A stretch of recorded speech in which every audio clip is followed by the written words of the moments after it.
Welcome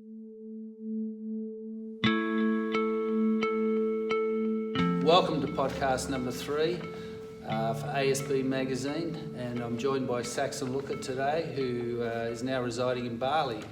And you once owned Sunshine Surfing in Manly. When was that? I first got into surfing and into sunshine surfing in 1980. Yeah, it's a long time ago. Yeah, it is. It's hard to even comprehend. Yeah. So yeah, go on. Even just doing the numbers, it's 38 years ago now. Yeah, a long time ago. What enticed you to open a board store back then? Because surf clothing was taking off, and there were surf shops everywhere that were generally clothing and about half a dozen surfboards. But you were like the first complete board store. Why was that? How did you come to that idea? Well, look, Sunshine Surfing had been a hardware store ever since it was opened in, I think, 1967. Okay. So it was owned by Tim Duff in 67, and then Rick DeBro had it before I had it. So it had a history of hardware, of just really specialising in boards. And at that stage, boards they just started leg ropes. So the leg ropes still had string in them and rubber. There was no urethane or anything.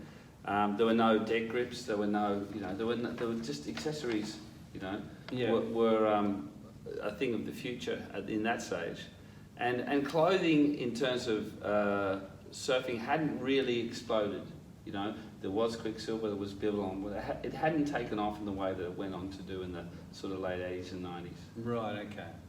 So when you started, were surfboard sales good? Or, how many boards were you selling a week? Well, that shop has always been strong for many. It had been strong.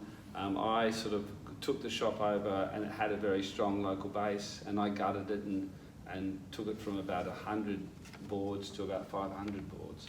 Right. So we took a specialty store and made it even more sort of appealing to people. Yeah. Looking back, I'd like to be earning the money now that I was earning then, because although there was a lot of people in the industry, that was the only surf shop in Manly. If you can imagine one surf shop in Manly, and everybody was hitting Australia like crazy, so all the tourists were here. Right. It was very good money. Interestingly enough, the margins were probably better, as much as people used to complain. The margins were slightly better then than they are now. Right. Okay. So what was the average margin? What was the selling price? You'd be making $100 on a $300 board. Wow, that's pretty good. Yeah. Yeah. It wasn't. Nice.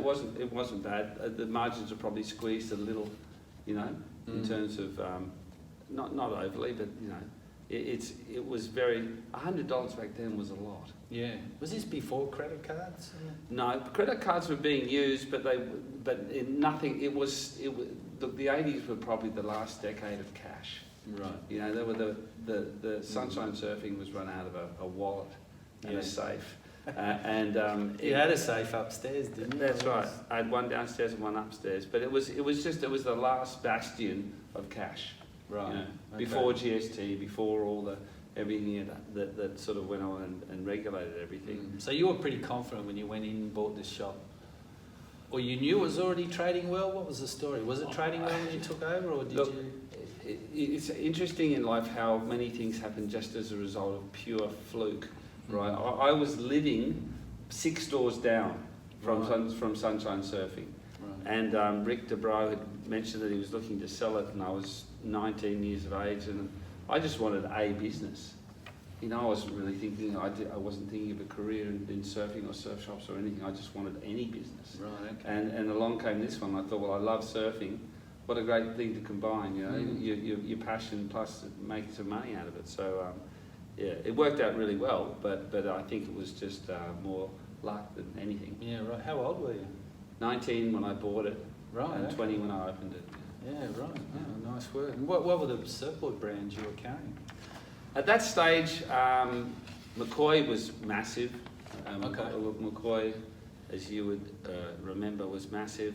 Hot butted, a little bit of Aloha, So once again, it's the only surf shop in in Manly. So the boards were being sold out of Brookvale, right, or Right, yeah. in my surf shop. Manly. Yeah, there wasn't a Okay. lot of, there wasn't anything like the amount of retail outlets there are now.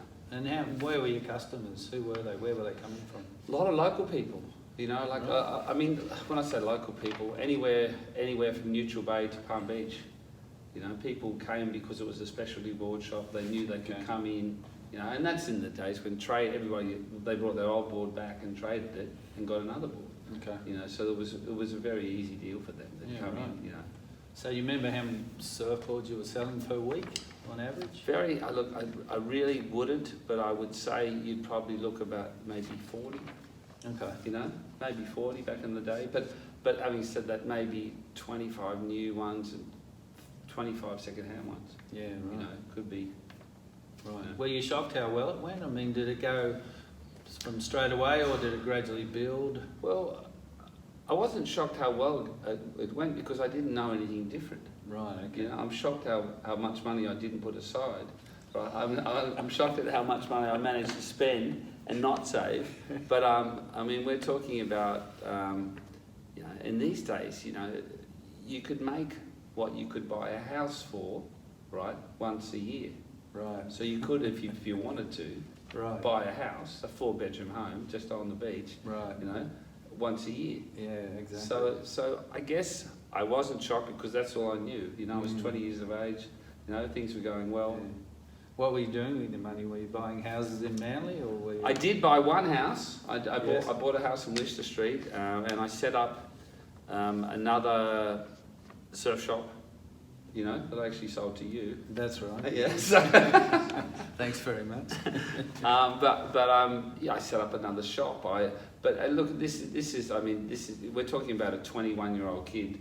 I was spending 4 weeks a year on the North Shore of Hawaii surfing, Right. and then I go to the States for 4 weeks skiing. Skiing, right. So okay. there was 8 weeks. Probably the only time you really should be in a surf shop in Australia is December, January. And I was surfing and skiing all over the world. So in terms of lifestyle, it was just unbelievable. Right, okay. Yeah. Which sort of leads me to my next question. You had some quite famous people of today who were your apprentices. Julian Taylor, Yeah, Surfection fame now. Chris Athas, Surfection fame and now property developer. John Brooks, who opened all the stores in the airports. beach cultures. Beach cultures. Yeah. So, how did you come to get these guys? Did you recognise anything in them, and what did you teach them? Interesting. Once again, you wouldn't have known at the time. Julian was basically a friend of my family from when he was born. My brother, Kingsley, who went on to be a professional surfer, and him were pretty much born in the same month. So I'd known Julian from when he was born. Right. And he'd just left school, and he wasn't doing anything. This is this is 1979, and we were great friends. Really like family. So I said to him, do you want to come and work in the store? So there wasn't. We were very, very close, and I trusted him. So there was always that element of trust because I knew him. So he came and worked with me, and we worked for the first year. It was just me and him. Right, okay. How old was he? Or me surfing and skiing all over the world and him working really hard. So he could have only been 17. Yeah, Yeah, he was 17. So 17 and 18. So for that first year it was just him and me. Right, okay. And then he actually left working with me and went and bought the surf shop up in Mossman that he still has today. Right, with Chris, right? Which was called Surfection then, and it's still called Surfection now. Yeah, that's right. And that was the beginning of the Surfection sort of story. But when they set up a competition, we were mortal enemies. For the next 3 or 4 years, we were absolute mortal enemies. I didn't talk to them. Did Chris work for you as well? No, Chris never worked with me. But they were so good at what they were doing. I realised by about 1984, having been in a war with them for about 3 years, that that it was much better to sort of, if I could get them to join forces with me, as opposed to being in competition, it would probably work for us all. So I surreptitiously organised a trip up to Bali that Chris actually came on the trip, and we were up in Bali, and I said, look, why don't let's bury the hatchet and make a bigger brand. Right. So we came back from that holiday, and we ended up buying Victor Ford's stores over in Bondi Junction. Oh, okay. Yeah. So that was Bondi Junction and Bondi Beach. So that was the beginning of Surfection as it, the very, very infancy. But not many years after that, I got out of it. By 1989, I was out. Right. And they went on to make it what, Right. Okay. what they made it. And what did you teach Julian in those early years when he was in your shop? I think, look, Julian is today as he always was, right? Very intelligent, right? Savvy, a person that doesn't mind a chat. So I don't know if I necessarily taught him. Most of it was his own inherent gifts, right? Okay. But we certainly had a take no prisoners, nobody escapes type of ethos. That's right. Our idea was that nobody, if anybody wanted something, or if they were even thinking that they might want something, they may as well buy it off us. Yes. So if I taught him anything, or I'd say we probably developed it together, was that every customer that comes in that's looking for it, we should try to be able to give it to them. Right. Okay. I mean, how far would you take that? Would you, if you say you got a ruthless buyer, Yes. how far would you take that? Would you? Well, the dollar that you make just want to is the sell dollar. at anything, get them. I mean, you were talking. Well, There was look, no real opposition then, so. I think, look, the opposition, the markets change over time, right? There may not have been as much opposition, and certainly there were great times for profitability, but there also wasn't as much to sell. Right. The market wasn't as massive as it is. Yeah. Right. And it hadn't developed. I mean, Julian, I know now, is selling to third generation. Yeah. He's selling to the third generation of people Yeah. that have got into surfing. So I think that, look, I think in any retail operation, you've always got to weigh up between margin and what sort of your profitability is going to be, and what you want to do in turnover, and that's every person's individual choice. So I mean, I know your father was a good salesperson. Did you go into that store with prior knowledge to how to run a business, or did you learn on the go? I definitely learn on the go, but I always understood people. Yeah. Do you know what I mean? Good retailing is really about giving people options that work for them. Right. Do you know what I mean? Anybody can sell something that doesn't work once, but that's not what good retailing is about. You want to try to be there, if you like, you're almost like their surfing mentor, friend, coach. You want to put them on something that's going to do what they want it to do, so that they'll tell their friends and they'll come back and it'll work. Yeah, right. Okay. I still, I would say that I've always been what I would call an aggressive salesperson, but I'd never sell people anything that I don't think will be good for them. So it's important. I'm looking, when I'm in retail, I'm looking to create customers, not really sales. Sales will follow as long as I create customers. Okay. Yeah, cool. Yeah, I agree with that. That's excellent. Okay, so you said in 84 you got out of sunshine surfing. What was the... No, 89. Oh, 89. Okay. So it's 9 years. 89. So what were you looking for? Why was that move made? I think I was looking for another challenge. By that stage, there was more competition. I felt like the peak of that particular era that I was, or certainly the early 80s. That particular shop sort of peaked in 86, 87, 88, and I could see we were making less. I could see that there was a lot more competition coming in, and that was before your Alohas and all the other stores that went on to open in Manly had opened. And for me, I just thought it'd be interesting, having done it for 10 years, to take on another challenge. Okay. So I sort of moved out of surf shops and got into property development. Okay. So, but in retrospect, surfing went on to become, you know, so much bigger than I could have possibly imagined. You know, that was when before Quicksilver, Billabong, and Ripco had gone nuts. Yeah, that's before right. they'd become massive corporations, etc. So Okay. When did you move to Bali? I first went to Bali in 1982, and I moved there in 2005. Okay. You know, so I'd always had a romance with Bali. I always loved Bali. For the very first time I ever went there, I thought it was incredible. Yeah. And I think, but back in those days, in '82, obviously it was very primitive. You know, the prospect of actually living there was, you know, just not even on my mind. Right. You know. Okay. But over the years, it became more technologically advanced. Things have moved on in so many ways, some good and some bad. You know, and in 2004, I actually moved up there with my young son, and we moved our family there to do resort development. Right. Okay. So you've, you know, we caught up last week, and you were telling me that you've I mean, I've seen your surf shops up there. When did you start the surf shops up there? The surf shops, I first opened Quicksilver Boardriders in 2015. Right. Okay. So, you know, we've had that there for 3 years.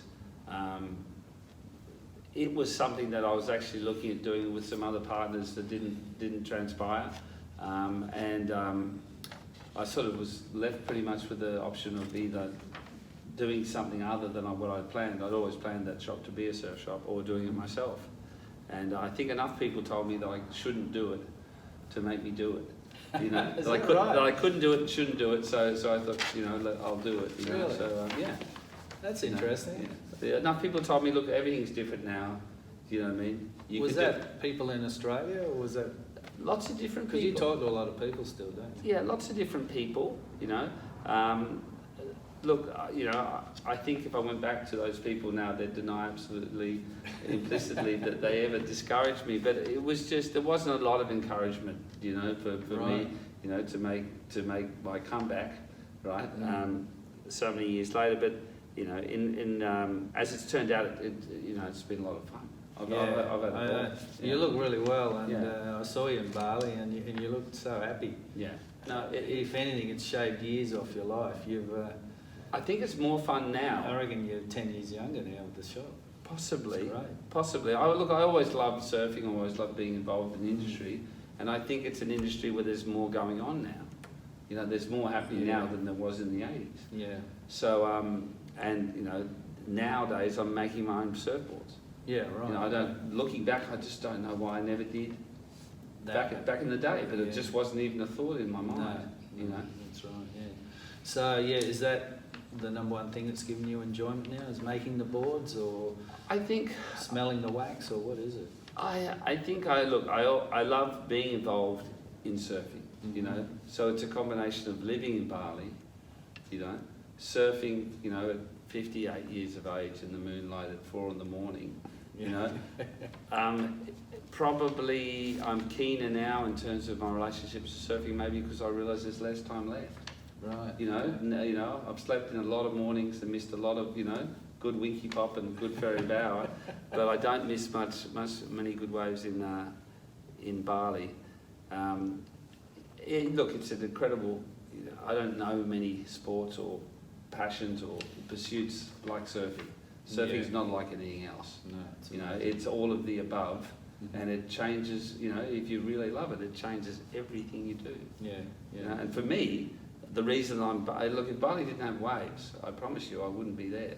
Yeah. The culture is lovely, the people are wonderful, the ride fields are fantastic, but you know, it has some of the best surf you could possibly have. Yeah. Regularly. Absolutely. You know. I mean, you're in a very busy area down at Echo Beach with a Quicksilver shop, and you beat the crowds by going for surfs at dark. Yes. Before light. Yes. How like it's just changing so fast over there. It's growing all the time. Yes. What's the challenges for you owning a shop there, and has it changed since 2005? What's it been like for you? I think most things, generally speaking, in Bali have got easier, right? They've got easier, the technology's better. You know, the infrastructure is always under strain. You know, there are too many people there for the amount of roads and infrastructure that are attempting to use it, but that's probably not going to change, you know, in the short term. You know, these things tend to happen over time. You know, as more people come, more tax revenue comes, then they've got more money to spend, and you know, it'll improve over time. Right. But look, you know, Bali was never that. You know, it was never like the place you went to because of the infrastructure. Canberra's where you go if you want to go there. You know, if you want infrastructure. Yeah, sure. Bali was always rough and tumble and dangerous and, you know, fun. So I think that from in terms of being a retailer, we can offer people now pretty much anything, almost anything you can get in Sydney, you can get in Bali. Right. And I think that's the big change. Yeah. You know. Yeah. Is what are the challenges for you, like day to day in the shop? Compared to say Australia, because you've had surf shops here and you've had staff and. I think it's a very different experience for people. For people in Bali, being in retail is a career that they're very happy to do for their life. Right. You know, they're good at it, and they're not doing it as a holiday job or you know, like it's something that they really want to do. You know, they marry young, they've got families. You know, they're very dependable. So, the staff that we have. You know, I've never had probably as good a staff, and I've employed probably over my life maybe 1,000, 1,200 people. You know, I'd say the 20 I've got working with me, or the 25 in the 2 stores that we've got, are probably as good a staff as I've ever had. Yeah, right. You know, that's awesome. You know, maybe not as many superstars as the past, but in terms of a team, you know, it's great. So it's not that challenging from that respect.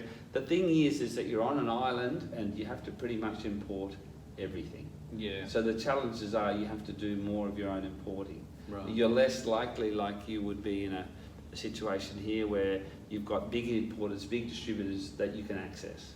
So that would probably be the most challenging aspect of being in Bali. You either have to become that distributor or that person, right? Or you have to individually import things, which is just expensive. Yeah, okay.